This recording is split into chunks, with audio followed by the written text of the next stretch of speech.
But ultimately, what our business needs is a customer. Well, lots of them. So you can see why this pillar is so important, right? Can you see why it's time to put everything else to the side and make the decision on your sales strategy? Awesome. Now grab that pen and paper and let's go. There are a number of different sales strategies when it comes to online business. Now let's walk through your options, and I'm also going to help you in pointing you in the right direction of the easiest one if you're just getting started. Now firstly, the most traditional sales strategy is sales calls. When I say that word, you may think of traditional cold calling where you call a list of people out of the blue and you try and pitch a product at them. Now don't worry, that's not what I'm talking about. What I am talking about is the sales consults that work in this new digital age. Typically, they're positioned not as a sales consult, but rather as a discovery call or an audit or a health check or a roadmap call or something specific to your industry that shows that you're not just going to be hard pitching, but instead giving real value to your prospect. The prospect then books in a time for the call automatically on an online booking calendar at a time that suits your schedule and theirs. And then there's a specific flow to that call where you give some value or some advice, ask some really specific and important questions, and then if they're the right fit for your program, you present the offer. Now, sales calls work for offers priced anywhere from $1,000 and upwards. Okay, so that's number one, a sales call. The next sales strategy is still a webinar that leads people to an online order form. Now, this is a more advanced approach and it requires people to register for a free online training and a sales presentation that's either live or automated. And then they're guided to an online order form where they can buy your offer with their credit card.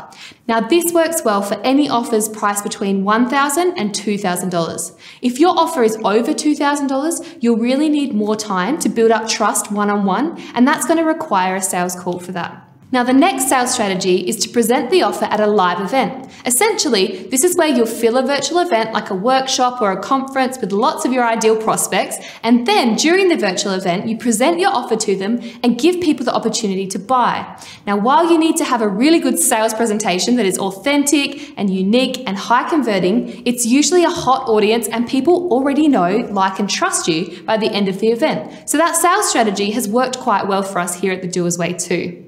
And finally, there's a video sales letter.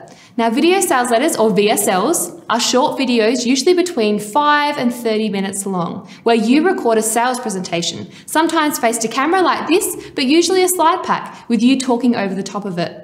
You follow a pretty strategic formula in terms of what you say and how you say it, and you present your offer and encourage people to click on a link to go to an online order form and buy. Now, these are typically better suited to lower price products under $300 each. So those are the most popular sales strategies, and we've made well over $1 million from each of those strategies and significantly more from the first two, sales calls and webinars. Actually, we made over $3.3 million from event selling in 2020 alone, so actually we kind of love them all. But what about you? What should you choose? Well, let me give you some guidance and some criteria, and based on these guidelines, you can choose the one that suits you best. Now, if you're currently in startup stage and you aren't yet consistently earning $20,000 per month, the best strategy is a sales call.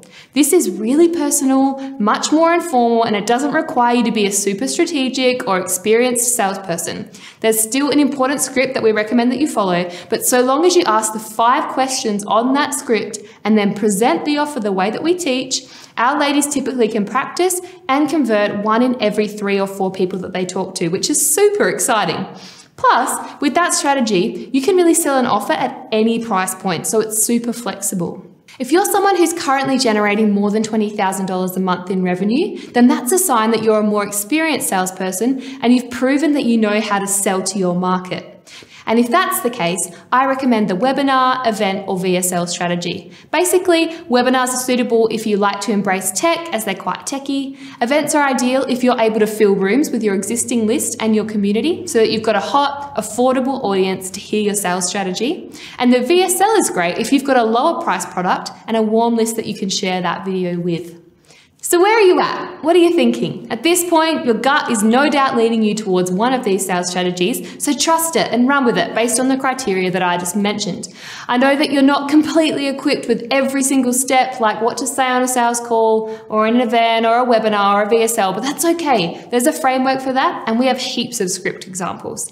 The most important thing right now is to make a decision, a doing declaration. So what's it going to be? Which of these sales strategies will you commit to for your 4 pillars? Remember, you can end up doing all of these sales strategies in your business in time. You just can't do them all at once. So just choose one to make your doing declaration, and then it's going to be time for part 4.